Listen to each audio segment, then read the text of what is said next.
there's a specific mental habit that doesn't look like insecurity. It doesn't show up as panic, it doesn't look like low confidence, and it doesn't feel dramatic.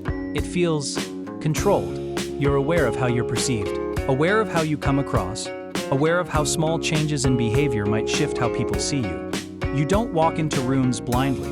You read the room, you adjust, you calibrate. From the outside, this looks like emotional intelligence, but inside, it feels exhausting because your mind is never fully present. Part of you is always watching yourself, how you're speaking, how you're standing, how you're being interpreted. And the strange part is this: you're not trying to impress everyone. You're just trying not to be misunderstood. Yet, over time, that awareness becomes a weight.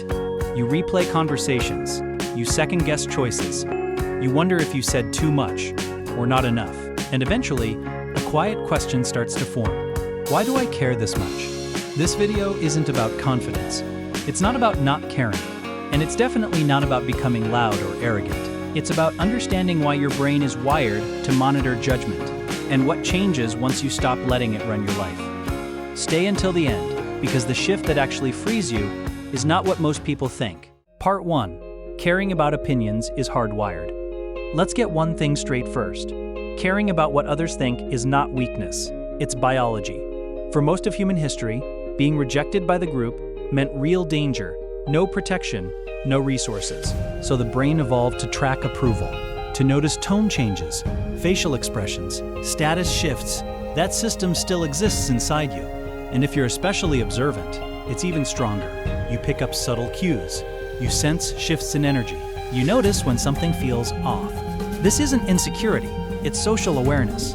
But here's the problem. The brain doesn't distinguish between real danger and imagined judgment. So a raised eyebrow, a delayed reply, or a neutral comment can trigger the same internal response as rejection once did. Your body reacts, even when nothing is actually wrong. Part 2. The invisible audience effect. Here's something most people don't realize. You're not just responding to real people. You're responding to an imaginary audience, an internal crowd that watches everything you do. When you post something, you imagine how it will be judged. When you speak, you imagine how it will land.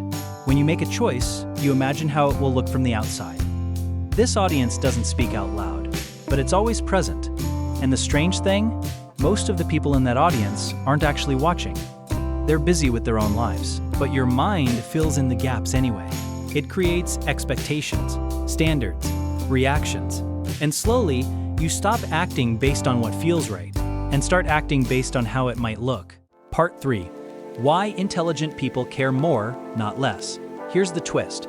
People assume that confidence comes from intelligence, but often intelligence increases self-monitoring because intelligent people can see multiple perspectives, anticipate reactions, understand social consequences. So instead of acting instinctively, you evaluate. What will this signal? How might this be interpreted? Is this the right move socially? While others act with limited awareness, you act with full context. And that context slows you down. You're not less confident, you're more aware of variables. But awareness without boundaries turns into paralysis. Part 4. How comparison distorts time and progress. This is where things get painful, because once you care about perception, comparison sneaks in, not as envy, but as measurement. You start tracking who's ahead, who's behind, who seems more respected, more confident, and without realizing it, you start living on someone else's timeline. You forget their starting point, their circumstances, their unseen struggles. All you see is outcome. And comparison does something subtle. It compresses time. It makes years of effort look instant. It makes slow progress feel like failure. And suddenly, no matter what you do, it feels like you're late. Part 5. Why reassurance never works. People will tell you, don't care what others think, just be yourself. No one is judging you, and logically, you know this. But emotionally, nothing changes. Because reassurance targets the mind, not the mechanism. Your brain doesn't need better advice. It needs a new reference point. As long as your sense of safety comes from external approval, no amount of reassurance will calm it.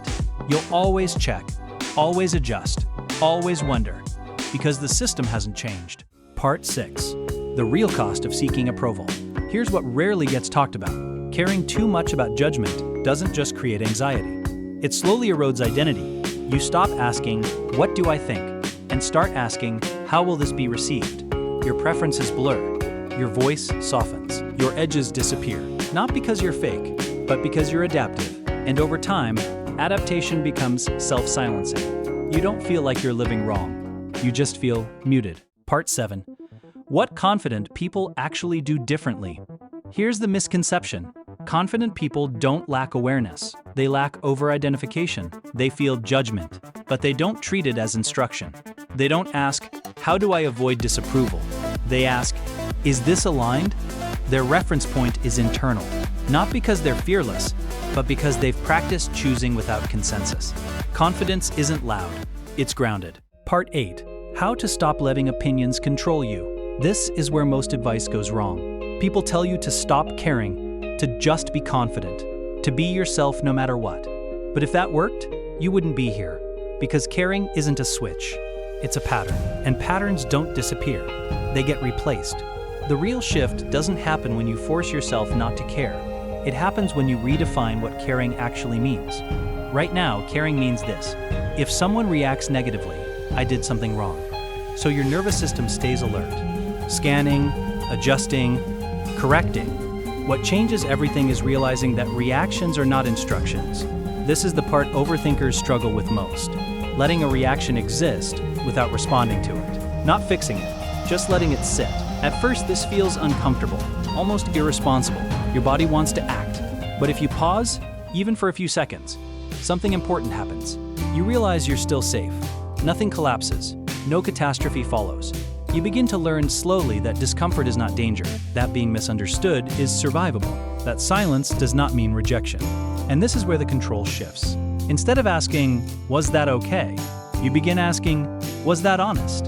Instead of living from the outside in, you move from the inside out. This doesn't make you careless, it makes you anchored. You still notice reactions. You just don't obey them. You allow people to have opinions without letting those opinions decide who you are allowed to be. That's the difference. And over time, as this becomes a practice, not a performance, something subtle changes. You speak with less tension. You stop editing yourself mid-sentence. Not because you're fearless, but because you're present. And presence does something powerful. It invites respect. Not because you demand it, but because you're no longer asking for permission. Key takeaways and practical tips. Let's ground this in behavior.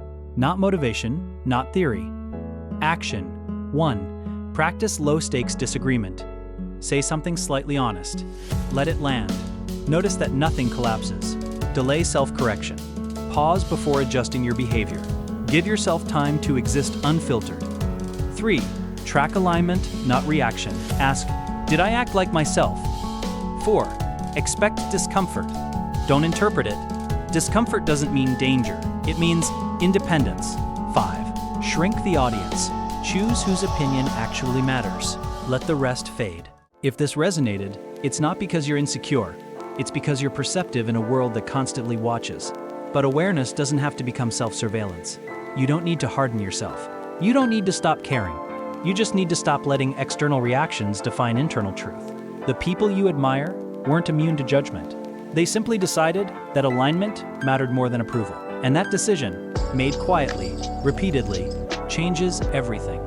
You don't become louder, you become clearer. And clarity is what actually feels like freedom. You just need to notice when you're about to shrink, and choose not to. That's how this begins.